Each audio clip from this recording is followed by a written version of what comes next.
Sultonlardan biri bozorda 100 ta cho'rining bahosidan ham qimmat cho'ri borligini eshitib, uning boshqalaridan qanday afzalligi borligini bilishni istadi va xizmatchilaridan birini o'sha cho'rini olib kelishga yubordi. Uni keltirdilar. Cho'ri sultonning huzurida mag'rur turardi. Cho'rini boshqalaridan farqi yo'qligini ko'rgan sulton so'radi: "Ey joriya, bahoying nima sababdan bunday qimmat?" Cho'ri: "Chunki menda boshqalardan ko'ra ko'proq zakovat bor" deb javob berdi. Uning so'zi sultonni qiziqtirib qo'ydi va senga savol beraman.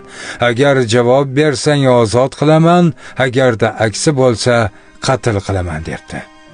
Eng go'zal libos qaysi? Eng xushbo'y hid qaysi? Eng shirin taom nima?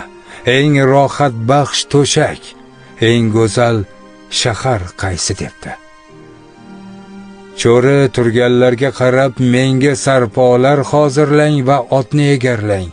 Bu qasrdan ketyapman va men ozodman dedi. So'ng eng chiroyli libosga kelsak, u o'zigagina tegishli bo'lgan faqirning ko'ylagi, chunki faqir o'sha kiyimini qish va yoz uchun kiyadi. Eng xushbo'y hid esa bu onaning hidi, garchi u bozor hammomida o'tin yoquvchi bo'lsa ham.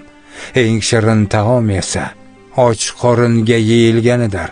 Qorni och odamga hatto qotgan non ham shirin tuyuladi. Eng rohat baxsh to'shak esa xotirjam holda uxlangan to'shakdir. Agar kishi behalovat bo'lsa, to'shagi oltindan bo'lsa ham tikan ustida yotgandek bo'ladi debdi-da, eshik tomon keta boshlabdi. Sulton ortidan oxirgi savolimga javob bermading debdi.